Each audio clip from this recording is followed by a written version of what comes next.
ഉൽപ്പത്തി പുസ്തകം അധ്യായം 1. ആദിയിൽ ദൈവം ആകാശവും ഭൂമിയും സൃഷ്ടിച്ചു. ഭൂമി പാഴായും ശൂന്യമായും ഇരുന്നു. ആഴത്തിനുമേരെ ഇരുളുണ്ടായിരുന്നു. ദൈവത്തിൻ്റെ ആത്മാവ് വെള്ളത്തിന്മേരെ പരിവർത്തിച്ചുകൊണ്ടിരുന്നു. വെളിച്ചമുണ്ടാകട്ടെ എന്ന് ദൈവം കൽപ്പിച്ചു. വെളിച്ചമുണ്ടായി. വെളിച്ചം നല്ലതെന്ന് ദൈവം കണ്ടു. ദൈവം വെളിച്ചവും ഇരുളും തമ്മിൽ വേർപിരിച്ചു. ദൈവം വെളിച്ചത്തിന് പകലെന്നും ഇരുളിന് രാത്രിയെന്നും പേരിട്ടു. സന്ധ്യയായി ഉഷസ്സുമായി 1-ാം ദിവസം. ദൈവം വെള്ളങ്ങളുടെ മധ്യേ ഒരു വിധാനം ഉണ്ടാകട്ടെ, അത് വെള്ളത്തിനും തമ്മിൽ വേർപിരിവായിരിക്കട്ടെ എന്ന് കൽപ്പിച്ചു. വിധാനം ഉണ്ടാക്കിയിട്ട് ദൈവം വിധാനത്തിന് കീഴുള്ള വെള്ളവും വിധാനത്തിന് മീരെയുള്ള വെള്ളവും തമ്മിൽ വേർപിരിച്ചു. അങ്ങനെ സംഭവിച്ചു. ദൈവം വിധാനത്തിന് ആകാശമെന്ന് പേരിട്ടു. സന്ധ്യയായി ഉഷസ്സുമായി 2-ാം ദിവസം. ദൈവം ആകാശത്തിന് കീഴുള്ള വെള്ളം ഒരു സ്ഥലത്ത് കൂടട്ടെ, ഉണങ്ങിയ നിലം കാണട്ടെ എന്ന് കൽപ്പിച്ചു. അങ്ങനെ സംഭവിച്ചു. ഉണങ്ങിയ നിലത്തിന് ദൈവം ഭൂമിയെന്നും വെള്ളത്തിൻ്റെ കൂട്ടത്തിന് സമുദ്രമെന്നും പേരിട്ടു. നല്ലതെന്ന് ദൈവം കണ്ടു. ഭൂമിയിൽ നിന്ന് പുല്ലും വിത്തുള്ള സസ്യങ്ങളും ഭൂമിയിൽ അതുതരം വിത്തുള്ള ഫലം കായ്ക്കുന്ന വൃക്ഷങ്ങളും മുളച്ചു വരട്ടെ എന്ന് ദൈവം കൽപ്പിച്ചു. അങ്ങനെ സംഭവിച്ചു. ഭൂമിയിൽ നിന്ന് പുല്ലും അതുതരം വിത്തുള്ള ഫലം കായ്ക്കുന്ന വൃക്ഷങ്ങളും മുളച്ചു വന്നു. നല്ലതെന്ന് ദൈവം കണ്ടു. സന്ധ്യയായി ഉഷസ്സുമായി 3-ാം ദിവസം. പകലും രാവും തമ്മിൽ വേർപിരിവാൻ ആകാശവിധാനത്തിൽ വെളിച്ചങ്ങൾ ഉണ്ടാകട്ടെ. അവ അടയാളങ്ങളായും കാലം, ദിവസം, സംവത്സരം എന്നിവ തിരിച്ചറിവാനായും ഉതകട്ടെ. ഭൂമിയെ പ്രകാശിപ്പിപ്പാൻ ആകാശവിധാനത്തിൽ അവ വെളിച്ചങ്ങളായിരിക്കട്ടെ എന്ന് ദൈവം കൽപ്പിച്ചു. അങ്ങനെ സംഭവിച്ചു.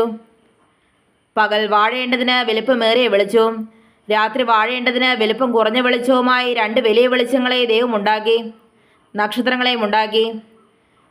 ഭൂമിയെ പ്രകാശിപ്പിപ്പാനും പകലും രാത്രിയും വാഴുവാനും വെളിച്ചത്തെയും ഇരുളിനെയും തമ്മിൽ വേർപിരിപ്പാനുമായി ദൈവം അവയെ ആകാശവിധാനത്തിൽ നിർത്തി. നല്ലതെന്ന് ദൈവം കണ്ടു. സന്ധ്യയായി ഉഷസ്സുമായി 4-ാം ദിവസം. വെള്ളത്തിൽ ജലജന്തുക്കൾ കൂട്ടമായി ജനിക്കട്ടെ. ഭൂമിയുടെ മേരെ ആകാശവിധാനത്തിൽ പറവജാതി പറക്കട്ടെ എന്ന് ദൈവം കൽപ്പിച്ചു. ദൈവം വലിയ തിമിംഗലങ്ങളെയും വെള്ളത്തിൽ കൂട്ടമായി ജനിച്ചേരിക്കുന്ന അതുതരം ജീവജന്തുക്കളെയും അതുതരം പറവജാതിയും സൃഷ്ടിച്ചു. നല്ലതെന്ന് ദൈവം കണ്ടു. നിങ്ങൾ വർദ്ധിച്ചു പെരുകി സമുദ്രത്തിലെ വെള്ളത്തിൽ നിറവേൻ. പറവജാതി ഭൂമിയിൽ പെരുകട്ടെ എന്ന് കൽപ്പിച്ചു. ദൈവം അവയെ അനുഗ്രഹിച്ചു. സന്ധ്യയായി ഉഷസ്സുമായി 5-ാം ദിവസം. അതുതരം കന്നുകാലി, ഇഴജാതി, കാട്ടുമൃഗം ഇങ്ങനെ അതുതരം ജീവജന്തുക്കൾ ഭൂമിയിൽ നിന്ന് ഉളവാകട്ടെ എന്ന് ദൈവം കൽപ്പിച്ചു. അങ്ങനെ സംഭവിച്ചു. ഇങ്ങനെ ദൈവം അതുതരം കാട്ടുമൃഗങ്ങളെയും അതുതരം കന്നുകാലികളെയും അതുതരം ഭൂചര ജന്തുക്കളെയും ഉണ്ടാക്കി. നല്ലതെന്ന് ദൈവം കണ്ടു. അനന്തരം ദൈവം, നാം നമ്മുടെ സ്വരൂപത്തിൽ നമ്മുടെ സാദൃശ്യപ്രകാരം മനുഷ്യനെ ഉണ്ടാക്കുക. അവർ സമുദ്രത്തിലുള്ള മത്സ്യത്തിന്മേലും ആകാശത്തിലുള്ള പർവ്വജാതിയിന്മേലും മൃഗങ്ങളിന്മേലും സർവ്വഭൂമിയിന്മേലും ഭൂമിയിലഴയുന്ന എല്ലാ ഇഴജാതിയിന്മേലും വാഴട്ടെ എന്ന് കൽപ്പിച്ചു. ഇങ്ങനെ ദൈവം തൻ്റെ സ്വരൂപത്തിൽ മനുഷ്യനെ സൃഷ്ടിച്ചു. ദൈവത്തിൻ്റെ സ്വരൂപത്തിൽ അവനെ സൃഷ്ടിച്ചു. ആണും പെണ്ണുമായി അവരെ സൃഷ്ടിച്ചു. ദൈവം അവരെ അനുഗ്രഹിച്ചു. നിങ്ങൾ സന്താന പുഷ്ടിയുള്ളവരെ പെരുകി ഭൂമിയിൽ നിറഞ്ഞ് അതിനെ അടക്കി. സമുദ്രത്തിലെ മത്സ്യത്തിന്മേലും ആകാശത്തിലെ പർവ്വജാതിയിന്മേലും സകല ഭൂചര ജന്തുവിന്മേലും വാഴുവിനെന്ന് അവരോട് കൽപ്പിച്ചു. ഭൂമിയിലെങ്ങും വിത്തുള്ള സസ്യങ്ങളും വൃക്ഷത്തിൻ്റെ വിത്തുള്ള ഫലം കായ്ക്കുന്ന സകല വൃക്ഷങ്ങളും ഇതാ ഞാൻ നിങ്ങൾക്ക് തന്നിരിക്കുന്നു. അവ നിങ്ങൾക്ക് ആഹാരമായിരിക്കട്ടെ. ഭൂമിയിലെ സകല മൃഗങ്ങൾക്കും ആകാശത്തിലെ എല്ലാ പറവകൾക്കും ഭൂമിയിൽ ചരിക്കുന്ന സകല ഭൂചര ജന്തുക്കൾക്കും ആഹാരമായിട്ട് പച്ച സസ്യമൊക്കെയും ഞാൻ കൊടുത്തിരിക്കുന്നു എന്ന് ദൈവം കൽപ്പിച്ചു. അങ്ങനെ സംഭവിച്ചു. താൻ ഉണ്ടാക്കിയതിനെയൊക്കെയും ദൈവം നോക്കി. അതെത്രയും നല്ലതെന്ന് കണ്ടു. സന്ധ്യയായി ഉഷസ്സുമായി 6-ാം ദിവസം. അധ്യായം 2. ഇങ്ങനെ ആകാശവും ഭൂമിയും അവയിലുള്ള ചരാചരങ്ങളൊക്കെയും തികഞ്ഞു. താൻ ചെയ്ത പ്രവൃത്തിയൊക്കെയും ദൈവം തീർത്ത ശേഷം താൻ ചെയ്ത സകല പ്രവൃത്തിയിൽ നിന്നും 7-ാം ദിവസം നിവൃത്തനായി. താൻ സൃഷ്ടിച്ചുണ്ടാക്കിയ സകല പ്രവൃത്തിയിൽ നിന്നും അന്ന് നിവൃത്തനായതുകൊണ്ട് ദൈവം 7-ാം ദിവസത്തെ അനുഗ്രഹിച്ച് ശുദ്ധീകരിച്ചു. യഹോവയായ ദൈവം ഭൂമിയും ആകാശവും സൃഷ്ടിച്ച നാളിൽ ആകാശവും ഭൂമിയും സൃഷ്ടിച്ചതിൻ്റെ ഉൽപ്പത്തി വിവരം. വയലിലെ ചെടിയൊന്നും അതുവരെ ഭൂമിയിൽ ഉണ്ടായിരുന്നില്ല. വയലിലെ സസ്യമൊന്നും മുളച്ചിരുന്നതുമില്ല. യഹോവയായ ദൈവം ഭൂമിയിൽ മഴ പെയ്ച്ചിരുന്നില്ല. നിലത്ത് വേല ചെയ്യുവാൻ മനുഷ്യനുണ്ടായിരുന്നില്ല. ഭൂമിയിൽ നിന്ന് മഞ്ഞു പൊങ്ങി നിലമൊക്കെയും നനച്ചു വന്നു. യഹോവയായ ദൈവം നിലത്തെ പൊടി കൊണ്ട് മനുഷ്യനെ നിർമ്മിച്ചിട്ട് അവൻ്റെ മൂക്കിൽ ജീവശ്വാസം ഊതി. മനുഷ്യൻ ജീവനുള്ള ദേഹിയായി തീർന്നു. അനന്തരം യഹോവയായ ദൈവം കിഴക്ക് ഏദനിൽ ഒരു തോട്ടമുണ്ടാക്കി താൻ സൃഷ്ടിച്ച മനുഷ്യനെ അവിടെ ആക്കി. കാൺമാൻ ഭംഗിയുള്ളതും തിന്മാൻ നല്ല ഫലമുള്ളതുമായ ഓരോ വൃക്ഷവും തോട്ടത്തിന്റെ നടുവിൽ ജീവവൃക്ഷവും നന്മ തിന്മകളെക്കുറിച്ചുള്ള അറിവിന്റെ വൃക്ഷവും യഹോവയായ ദൈവം നിലത്ത് നിന്ന് മുളപ്പിച്ചു. തോട്ടം നനപ്പാൻ ഒരു നദി ഏദനിൽ നിന്ന് പുറപ്പെട്ടു. അത് അവിടെ നിന്ന് 4 ശാഖയായി പിരിഞ്ഞു. ഒന്നാമത്തേതിന് പീശോൻ എന്ന് പേർ. അത് ഹവീല ദേശമൊക്കെയും ചുറ്റുന്നു. അവിടെ പൊന്നുണ്ട്. ആ ദേശത്തിലെ പൊന്ന് മേൽത്തരമാവുന്നു. അവിടെ ഗുൽഗുലവും ഗോമേതകവും ഉണ്ട്. രണ്ടാം നദിക്ക് ഗീഹോൻ എന്ന് പേർ. അത് കൂശ് ദേശമൊക്കെയും ചുറ്റുന്നു. മൂന്നാം നദിക്ക് ഹിദേക്കൽ എന്ന് പേർ. അത് ആശൂരിന് കിഴക്കോട്ട് ഒഴുകുന്നു. നാലാം നദി ഫ്രാത്ത് ആവുന്നു. യഹോവയായ ദൈവം മനുഷ്യനെ കൂട്ടിക്കൊണ്ടുപോയി ഏദൻ തോട്ടത്തിൽ വേല ചെയ്യുവാനും അതിനെ കാപ്പാനും അവിടെ ആക്കി. യഹോവയായ ദൈവം മനുഷ്യനോട് കൽപ്പിച്ചെന്തെന്നാൽ, തോട്ടത്തിലെ സകല വൃക്ഷങ്ങളുടെയും ഫലം നിനക്ക് ഇഷ്ടം പോലെ തിന്നാം, എന്നാൽ നന്മതിന്മകളെക്കുറിച്ചുള്ള അറിവിന്റെ വൃക്ഷത്തിൻ ഫലം തിന്നരുത്. തിന്നുന്ന നാളിൽ നീ മരിക്കും. അനന്തരം യഹോവയായ ദൈവം, മനുഷ്യൻ ഏകനായിരിക്കുന്നത് നന്നല്ല, ഞാൻ അവന് തക്കതായ തുണയുണ്ടാക്കി കൊടുക്കുമെന്ന് അരുളി ചെയ്തു. യഹോവയായ ദൈവം ഭൂമിയിലെ സകല മൃഗങ്ങളെയും ആകാശത്തിലെ എല്ലാ പറവകളെയും നിലത്ത് നിന്ന് നിർമ്മിച്ചിട്ട് മനുഷ്യൻ അവയ്ക്ക് എന്ത് പേരിടുമെന്ന് കാണുവാൻ അവൻ്റെ മുൻപിൽ വരുത്തി. സകല ജീവജന്തുക്കൾക്കും മനുഷ്യട്ടത് അവയ്ക്ക് പേരായി. മനുഷ്യ എല്ലാ കന്നുകാലികൾക്കും ആകാശത്തിലെ പറവകൾക്കും എല്ലാ കാട്ടുമൃഗങ്ങൾക്കും പേരിട്ടു. എങ്കിലും മനുഷ്യന് തക്കതായ തുണ കണ്ടുകിട്ടിയില്ല. ആകയാൽ യഹോവയായ ദൈവം മനുഷ്യർ ഗാഢനിദ്ര വരുത്തി. അവൻ ഉറങ്ങിയപ്പോൾ അവൻ്റെ വാരിയെല്ലുകളിൽ ഒന്നെടുത്ത് അതിന് പകരം മാംസം പിടിപ്പിച്ചു. യഹോവയായ ദൈവം മനുഷ്യനിൽ നിന്ന് എടുത്ത വാരിയെല്ലിനെ ഒരു സ്ത്രീയാക്കി അവളെ മനുഷ്യൻ്റെ അടുക്കൽ കൊണ്ടുവന്നു. അപ്പോൾ മനുഷ്യൻ, ഇതിപ്പോൾ എൻ്റെ അസ്ഥിയിൽ നിന്ന് അസ്ഥിയും എൻ്റെ മാംസത്തിൽ നിന്ന് മാംസവുമാവുന്നു. ഇവളെ നരൽ നിന്ന് എടുത്തിരിക്കിയാൽ ഇവൾക്ക് നാരി എന്ന് പേരാകുമെന്ന് പറഞ്ഞു. അതുകൊണ്ട് പുരുഷൻ അപ്പനെയും അമ്മയും വിട്ടു പിരിഞ്ഞ് ഭാര്യയോട് പറ്റിച്ചേരും. അവർ ഏകദേഹമായി തീരും. മനുഷ്യനും ഭാര്യയും ഇരുവരും നഗ്നരായിരുന്നു. അവർക്ക് നാണം തോന്നിയില്ല താനും. അധ്യായം 3. യഹോവയായ ദൈവമുണ്ടാക്കിയ എല്ലാ കാട്ടുജന്തുക്കളെക്കാളും പാമ്പ് കൗശലമേറിയതായിരുന്നു. അത് സ്ത്രീയോട്, തോട്ടത്തിലെ യാതൊരു വൃക്ഷത്തിൻ്റെ ഫലവും നിങ്ങൾ തിന്നരുതെന്ന് ദൈവം വാസ്തവമായി കൽപ്പിച്ചിട്ടുണ്ടോ എന്ന് ചോദിച്ചു. സ്ത്രീ പാമ്പിനോട്, തോട്ടത്തിലെ വൃക്ഷങ്ങളുടെ ഫലം ഞങ്ങൾക്ക് തിന്നാം, എന്നാൽ നിങ്ങൾ മരിക്കാതിരിക്കേണ്ടതിന് തോട്ടത്തിൻ്റെ നടുവിലുള്ള വൃക്ഷത്തിൻ്റെ ഫലം തിന്നരുത്, തൊടുകയും അരുത് എന്ന് ദൈവം കൽപ്പിച്ചിട്ടുണ്ട് എന്ന് പറഞ്ഞു. പാമ്പ് സ്ത്രീയോട്, നിങ്ങൾ മരിക്കുകയില്ല നിശ്ചയം. അത് തിന്നുന്ന നാളിൽ നിങ്ങളുടെ കണ്ണ് തുറക്കുകയും നിങ്ങൾ നന്മതിന്മകളെ അറിയുന്നവരായി ദൈവത്തെപ്പോലെ ആകുകയും ചെയ്യുമെന്ന് ദൈവം അറിയുന്നുവെന്ന് പറഞ്ഞു. ആ വൃക്ഷഫലം തിന്മാൻ നല്ലതും കാണുവാൻ ഭംഗിയുള്ളതും ജ്ഞാനം പ്രാപിപ്പാൻ കാമ്യവുമെന്ന് സ്ത്രീ കണ്ടു. ഫലം പറിച്ചു തന്നു. ഭർത്താവിനും കൊടുത്തു. അവനും തിന്നു. ഉടനെ ഇരുവരുടെയും കണ്ണ് തുറന്നു. തങ്ങൾ നഗ്നരെന്നറിഞ്ഞു. അത്തിയില കൂട്ടിത്തുന്നി തങ്ങൾ കരയാടി ഉണ്ടാക്കി. വെയിലാറിയപ്പോൾ യഹോവയായ ദൈവം തോട്ടത്തിൽ നടക്കുന്ന ഒച്ച അവർ കേട്ടു. മനുഷ്യരും ഭാര്യയും യഹോവയായ ദൈവം തങ്ങളെ കാണാതിരിപ്പാൻ തോട്ടത്തിലെ വൃക്ഷങ്ങളുടെ ഇടയിൽ ഒളിച്ചു. യഹോവയായ ദൈവം മനുഷ്യനെ വിളിച്ചു. നീ എവിടെയെന്ന് ചോദിച്ചു. തോട്ടത്തിൽ നിന്റെ ഒച്ച കേട്ടിട്ട് ഞാൻ നഗ്നനാകൊണ്ട് ഭയപ്പെട്ട് ഒളിച്ചു എന്ന് അവൻ പറഞ്ഞു. നീ നഗ്നനെന്ന് നിന്നോട് ആർ പറഞ്ഞു? തിന്നരുതെന്ന് ഞാൻ നിന്നോട് കൽപ്പിച്ച വൃക്ഷഫലം നീ തിന്നുവോ എന്ന് അവൻ ചോദിച്ചു. അതിന് മനുഷ്യൻ, എന്നോടുകൂടെ ഇരിപ്പാൻ നീ തന്നിട്ടുള്ള സ്ത്രീ വൃക്ഷഫലം തന്നു, ഞാൻ തിന്നുകയും ചെയ്തു എന്ന് പറഞ്ഞു. യഹോവയായ ദൈവം സ്ത്രീയോട്, നീ ചെയ്തത് എന്തെന്ന് ചോദിച്ചതിന്, പാമ്പിനെ വഞ്ചിച്ചു, ഞാൻ തിന്നുപോയി എന്ന് സ്ത്രീ പറഞ്ഞു. യഹോവയായ ദൈവം പാമ്പിനോട് കൽപ്പിച്ചത്, നീ ഇത് ചെയ്യുക കൊണ്ട് എല്ലാ കന്നുകാലികളിലും എല്ലാ കാട്ടുമൃഗങ്ങളിലും വെച്ച് നീ ശപിക്കപ്പെട്ടിരിക്കുന്നു.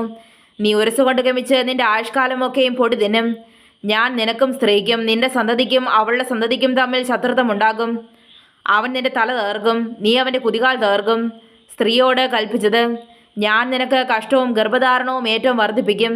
നീ വേദനയോടെ മക്കളെ പ്രസവിക്കും. നിന്റെ ആഗ്രഹം നിന്റെ ഭർത്താവിനോടാകും, അവൻ നിന്നെ ഭരിക്കും.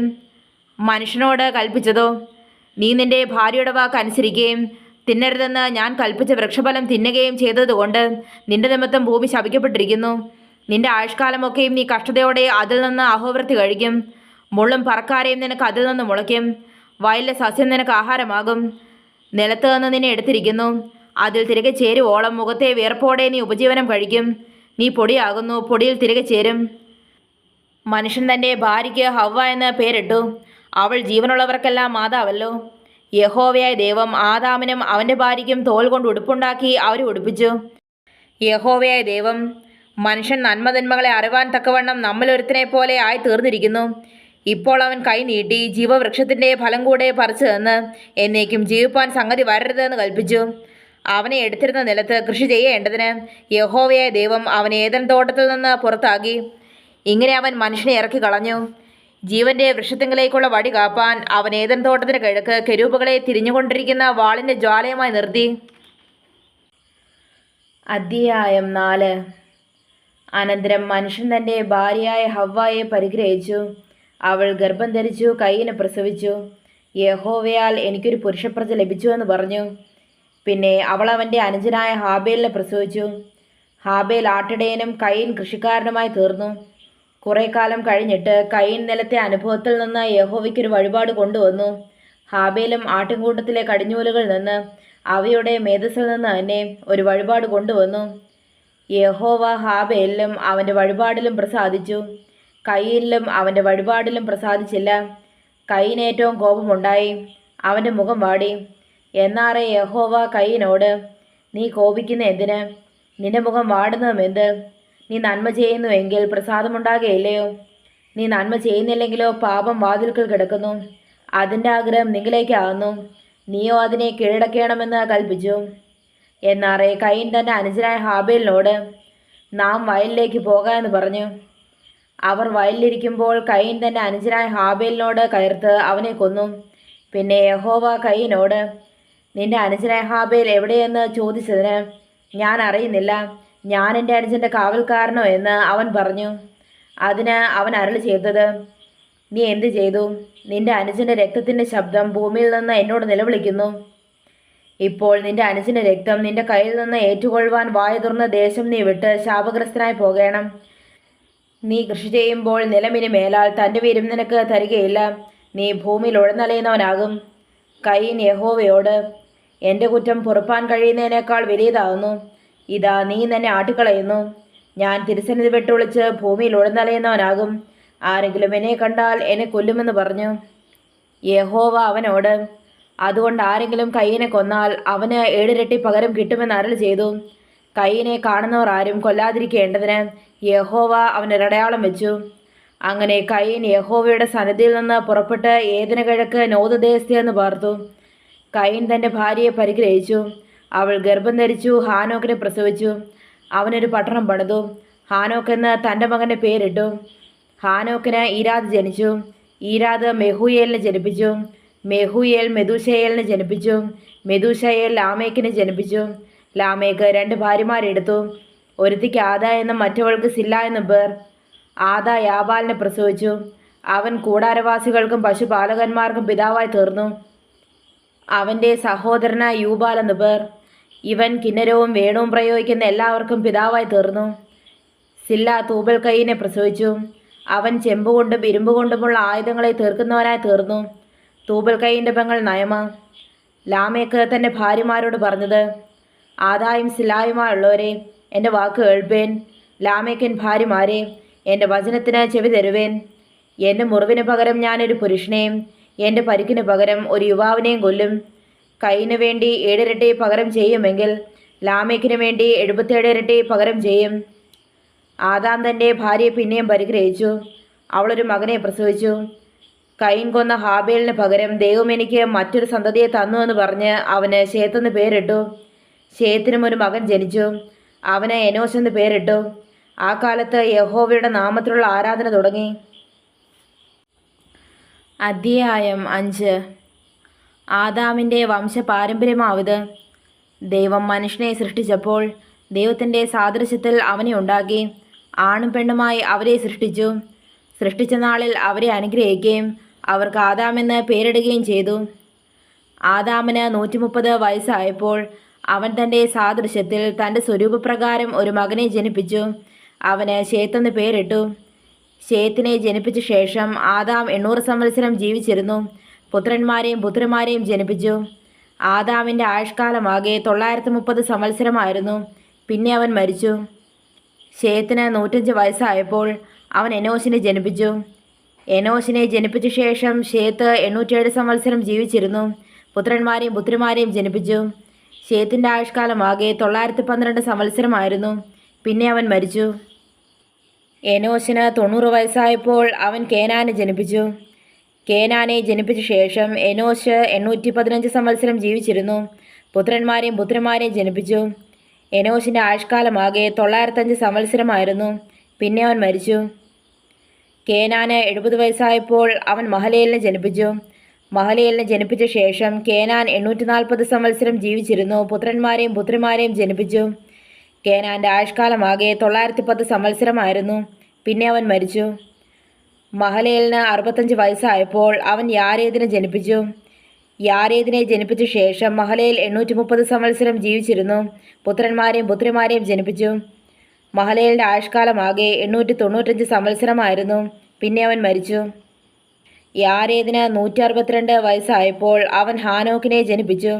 ഹാനോക്കിനെ ജനിപ്പിച്ച ശേഷം യാരേദ് 800 സംവത്സരം ജീവിച്ചിരുന്നു. പുത്രന്മാരെയും പുത്രിമാരെയും ജനിപ്പിച്ചു. യാരേദിൻ്റെ ആയുഷ്കാലമാകെ 962 സംവത്സരമായിരുന്നു. പിന്നെ അവൻ മരിച്ചു. ഹാനോക്കിന് 65 വയസ്സായപ്പോൾ അവൻ മെതൂശലഹിനെ ജനിപ്പിച്ചു. മെതൂശലഹിനെ ജനിപ്പിച്ച ശേഷം ഹാനോക്ക് 300 സംവത്സരം ദൈവത്തോടുകൂടെ നടക്കുകയും പുത്രന്മാരെയും പുത്രിമാരെയും ജനിപ്പിക്കുകയും ചെയ്തു.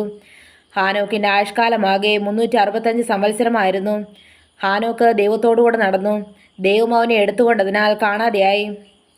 മെതൂശലഹിന് 187 വയസ്സായപ്പോൾ അവൻ ലാമേക്കിനെ ജനിപ്പിച്ചു. ലാമേക്കിനെ ജനിപ്പിച്ച ശേഷം മെതൂശലഹ് 782 സംവത്സരം ജീവിച്ചിരുന്നു. പുത്രന്മാരെയും പുത്രിമാരെയും ജനിപ്പിച്ചു. മെതൂശലഹിൻ്റെ ആയുഷ്കാലമാകെ 969 സംവത്സരമായിരുന്നു. പിന്നെ അവൻ മരിച്ചു. ലാമേക്കിന് 182 വയസ്സായപ്പോൾ അവനൊരു മകനെ ജനിപ്പിച്ചു. യഹോവ ശപിച്ച ഭൂമിയിൽ നമ്മുടെ പ്രവൃത്തിയിലും നമ്മുടെ കൈകളുടെ പ്രയത്നത്തിലും ഇവൻ നമ്മെ ആശ്വസിപ്പിക്കുമെന്ന് പറഞ്ഞ് അവന് നോഹ എന്ന് പേരിട്ടു.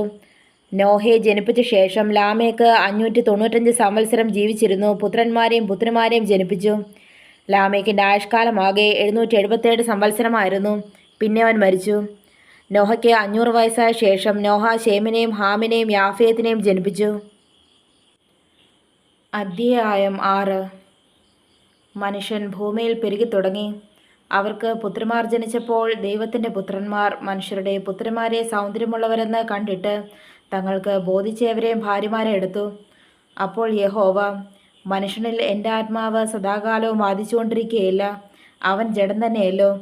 എങ്കിലും അവൻ്റെ കാലം 120 സംവത്സരമാകുമെന്ന് അരുളി ചെയ്തു. ആ കാലത്ത് ഭൂമിയിൽ മല്ലന്മാർ ഉണ്ടായിരുന്നു. അതിൻ്റെ ശേഷവും ദൈവത്തിൻ്റെ പുത്രന്മാർ മനുഷ്യരുടെ പുത്രിമാരടുക്കൽ ചെന്നിട്ട് അവർ മക്കളെ പ്രസവിച്ചു. ഇവരാകുന്നു പുരാതന കാലത്തെ വീരന്മാർ, കീർത്തിപ്പെട്ട പുരുഷന്മാർ തന്നെ. ഭൂമിയിൽ മനുഷ്യൻ്റെ ദുഷ്ടത വലിയതെന്നും അവൻ്റെ ഹൃദയവിചാരങ്ങളുടെ നിരൂപണമൊക്കെയും എല്ലായ്പ്പോഴും ദോഷമുള്ളതത്രേ എന്നും യഹോവ കണ്ടു. താൻ ഭൂമിയിൽ മനുഷ്യനെ ഉണ്ടാക്കുക കൊണ്ട് യഹോവ അനുതപിച്ചു. അതവൻ്റെ ഹൃദയത്തിന് ദുഃഖമായി. ഞാൻ സൃഷ്ടിച്ചിട്ടുള്ള മനുഷ്യനെ ഭൂമിയിൽ നിന്ന് നശിപ്പിച്ചു കളയും. മനുഷ്യനെയും മൃഗത്തെയും ഇഴജാതിയെയും ആകാശത്തിലെ പക്ഷികളെയും തന്നെ അവയെ ഉണ്ടാക്കുക കൊണ്ട് ഞാൻ അനുതപിക്കുന്നു എന്ന് യഹോവ അരുളി ചെയ്തു. എന്നാൽ നോഹയ്ക്ക് യഹോവയുടെ കൃപ ലഭിച്ചു. നോഹയുടെ വംശപാരമ്പര്യം എന്തെന്നാൽ നോഹ നീതിമാനും തൻ്റെ തലമുറയിൽ നിഷ്കളങ്കനുമായിരുന്നു. നോഹ ദൈവത്തോടുകൂടെ നടന്നു. ശേം, ഹാം, യാഫേത്ത് എന്ന 3 പുത്രന്മാരെ നോഹ ജനിപ്പിച്ചു. എന്നാൽ ഭൂമി ദൈവത്തിൻ്റെ മുൻപാകെ വഷളായി. ഭൂമി അതിക്രമം കൊണ്ട് നിറഞ്ഞിരുന്നു. ദൈവം ഭൂമിയെ നോക്കി, അത് വഷളായി എന്ന് കണ്ടു. സകല ജഡവും ഭൂമിയിൽ തൻ്റെ വഴി വഷളാക്കിയിരുന്നു. ദൈവം നോഹയോട് കൽപ്പിച്ചെന്തെന്നാൽ, സകല ജഡത്തിൻ്റെയും അവസാനം എൻ്റെ മുൻപിൽ വന്നിരിക്കുന്നു. ഭൂമി അവരാൽ അതിക്രമം കൊണ്ട് നിറഞ്ഞിരിക്കുന്നു. ഞാൻ അവരെ ഭൂമിയോടുകൂടെ നശിപ്പിക്കും. നീ ഗോഫ്രം മരം കൊണ്ട് ഒരു പെട്ടകമുണ്ടാക്കുക. പെട്ടകത്തിന് അറകൾ ഉണ്ടാക്കി അകത്തും പുറത്തും കീൽ തേക്കണം. അത് ഉണ്ടാക്കേണ്ടത് എങ്ങനെയെന്നാൽ, പെട്ടകത്തിൻ്റെ നീളം 300 മുഴം, വീതി 50 മുഴം, ഉയരം 30 മുഴം. പെട്ടകത്തിന് കിളിവാതിലുണ്ടാക്കണം. മേൽ നിന്ന് 1 മുഴം താഴെ അതിനെ വെക്കണം. പെട്ടകത്തിൻ്റെ വാതിൽ അതിൻ്റെ വശത്ത് വെക്കണം. താഴത്തെയും രണ്ടാമത്തെയും മൂന്നാമത്തെയും തട്ടായി അതിനെ ഉണ്ടാക്കണം. ആകാശത്തിൻ കീഴിൽ നിന്നും ജീവശ്വാസമുള്ള സർവ്വജഡത്തെ നശിപ്പിപ്പാൻ ഞാൻ ഭൂമിയിൽ ഒരു ജലപ്രളയം വരുത്തും. ഭൂമിയിലുള്ളതൊക്കെയും നശിച്ചുപോകും.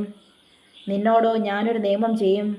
നീയും നിൻ്റെ പുത്രന്മാരും ഭാര്യയും പുത്രന്മാരുടെ ഭാര്യമാരും പെട്ടകത്തിൽ കടക്കണം. സകല ജീവികളിൽ നിന്നും സർവ്വജഡത്തിൽ നിന്നും തന്നെ ഈരണ്ടരെയും നിന്നോടുകൂടെ ജീവരക്ഷയ്ക്കായിട്ട് പെട്ടകത്തിൽ കയറ്റണം. അവ ആണും പെണ്ണുമായിരിക്കണം. അതത് തരം പക്ഷികളിൽ നിന്നും അതത് തരം മൃഗങ്ങളിൽ നിന്നും ഭൂമിയിലെ അതതുതരം ഇഴജാതികളിൽ നിന്നൊക്കെയും ഈരണ്ട് ജീവരക്ഷയ്ക്കായിട്ട് നിന്റെ അടുക്കൽ വരേണം. നീയോ സകല ഭക്ഷണ സാധനങ്ങളിൽ നിന്നും വേണ്ടുന്നതെടുത്ത് സംഗ്രഹിച്ചു കൊള്ളേണം. അത് നിനക്കും അവയ്ക്കും ആഹാരമായിരിക്കണം. ദൈവം തന്നോട് കൽപ്പിച്ചതൊക്കെയും നോഹ ചെയ്തു. അങ്ങനെ തന്നെ അവൻ ചെയ്തു. അധ്യായം 7. അനന്തരം യഹോവ നോഹയോട് കൽപ്പിച്ചതെന്തെന്നാൽ, നീയും സർവ്വ കുടുംബവുമായി പെട്ടകത്തിൽ കടക്ക. ഞാൻ നിന്നെ ഈ തലമുറയിൽ എൻ്റെ മുൻപാകെ നീതിമാനായി കണ്ടിരിക്കുന്നു. ശുദ്ധിയുള്ള സകല മൃഗങ്ങളിൽ നിന്നും ആണും പെണ്ണുമായി 7 ശുദ്ധിയില്ലാത്ത മൃഗങ്ങളിൽ നിന്നും ആണും പെണ്ണുമായി ഈ 2 ആകാശത്തിലെ പറവകളിൽ നിന്നും പൂവനും പിടയുമായി 7 ഭൂമിയിലൊക്കെയും സന്തതി ശേഷിച്ചിരിക്കേണ്ടതിന് നീ ചേർത്തുകൊള്ളേണം. ഇനി 7 ദിവസം കഴിഞ്ഞിട്ട് ഞാൻ ഭൂമിയിൽ 40 രാവും 40 പകലും മഴ പെയ്യിക്കും. ഞാൻ ഉണ്ടാക്കിയിട്ടുള്ള സകല ജീവജാലങ്ങളെയും ഭൂമിയിൽ നിന്ന് നശിപ്പിക്കും. യഹോവ തന്നോട് കൽപ്പിച്ച പ്രകാരമൊക്കെയും നോഹ ചെയ്തു. ഭൂമിയിൽ ജലപ്രളയം ഉണ്ടായപ്പോൾ നോഹയ്ക്ക് 600 വയസ്സായിരുന്നു. നോഹയും പുത്രന്മാരും അവൻ്റെ ഭാര്യയും പുത്രന്മാരുടെ ഭാര്യമാരും ജലപ്രളയം നിമിത്തം പെട്ടകത്തിൽ കടന്നു. ശുദ്ധിയുള്ള മൃഗങ്ങളിൽ നിന്നും ശുദ്ധിയില്ലാത്ത മൃഗങ്ങളിൽ നിന്നും പറവകളിൽ നിന്നും ഭൂമിയിലുള്ള ഇഴജാതിയിൽ നിന്നൊക്കെയും ദൈവം നോഹയോട് കൽപ്പിച്ച പ്രകാരം ഈരണ്ട് ആണും പെണ്ണുമായി നോഹയുടെ അടുക്കൽ വന്നു പെട്ടകത്തിൽ കടന്നു. 7 ദിവസം കഴിഞ്ഞ ശേഷം ഭൂമിയിൽ ജലപ്രളയം തുടങ്ങി. നോഹയുടെ ആയുസിൻ്റെ 600-ാം സംവത്സരത്തിൽ 2-ാം മാസം 17-ാം തീയതി അന്ന് തന്നെ ആഴിയുടെ ഉറവകളൊക്കെയും പിളർന്നു. ആകാശത്തിൻ്റെ കിളിവാതിലുകളും തുറന്നു. 40 രാവും 40 പകലും ഭൂമിയിൽ മഴ പെയ്തു. അന്ന് തന്നെ നോഹയും നോഹയുടെ പുത്രന്മാരായ ശേമും ഹാമും യാഫേത്തും നോഹയുടെ ഭാര്യയും അവൻ്റെ പുത്രന്മാരുടെ 3 ഭാര്യമാരും പെട്ടകത്തിൽ കടന്നു. അവരും അതതുതരം കാട്ടുമൃഗങ്ങളും അതതുതരം കന്നുകാലികളും നിലത്തിഴയുന്ന അതതുതരം ഇഴജാതിയും അതതുതരം പറവകളും അതതുതരം പക്ഷികളും തന്നെ. ജീവശ്വാസമുള്ള സർവ്വജഡത്തിൽ നിന്നും ഈരണ്ട് നോഹയുടെ അടുക്കൽ വന്നു പെട്ടകത്തിൽ കടന്നു. ദൈവം അവനോട് കൽപ്പിച്ചതുപോലെ അകത്ത് കടന്നവ സർവ്വജഡത്തിൽ നിന്നും ആണും പെണ്ണുമായി കടന്നു. യഹോവ വാതിലടച്ചു. ഭൂമിയിൽ 40 ദിവസം ജലപ്രളയമുണ്ടായി. വെള്ളം വർദ്ധിച്ചു, പെട്ടകം പൊങ്ങി, നിലത്ത് നിന്ന് ഉയർന്നു. വെള്ളം പൊങ്ങി ഭൂമിയിൽ ഏറ്റവും പെരുകി. പെട്ടകം വെള്ളത്തിൽ ഒഴുകി തുടങ്ങി. വെള്ളം ഭൂമിയിൽ അത്യധികം പൊങ്ങി. ആകാശത്തിന് കിഴങ്ങുമുള്ള ഉയർന്ന പർവ്വതങ്ങളൊക്കെയും മൂടിപ്പോയി. പർവ്വതങ്ങൾ മൂടുവാൻ തക്കവണ്ണം വെള്ളം 15 മുഴം അവയ്ക്ക് മീരെ പൊങ്ങി. പറവകളും കന്നുകാലികളും കാട്ടുമൃഗങ്ങളും നിലത്തിഴയുന്ന എല്ലാ ഇഴജാതിയുമായി ഭൂചര ജഡമൊക്കെയും സകല മനുഷ്യരും ചത്തുപോയി. കരയിലുള്ള സകലത്തിലും മൂക്കിൽ ജീവശ്വാസമുള്ളതൊക്കെയും ചത്തു. ഭൂമിയിൽ മനുഷ്യനും മൃഗങ്ങളും ഇഴജാതിയും ആകാശത്തിലെ പറവകളുമായി ഭൂമിയിൽ ഉണ്ടായിരുന്ന സകല ജീവജാലങ്ങളും നശിച്ചുപോയി. അവ ഭൂമിയിൽ നിന്ന് നശിച്ചുപോയി. നോഹയും അവനോടുകൂടെ പെട്ടകത്തിലുണ്ടായിരുന്നവരും മാത്രം ശേഷിച്ചു. വെള്ളം ഭൂമിയിൽ 150 ദിവസം പൊങ്ങിക്കൊണ്ടിരുന്നു.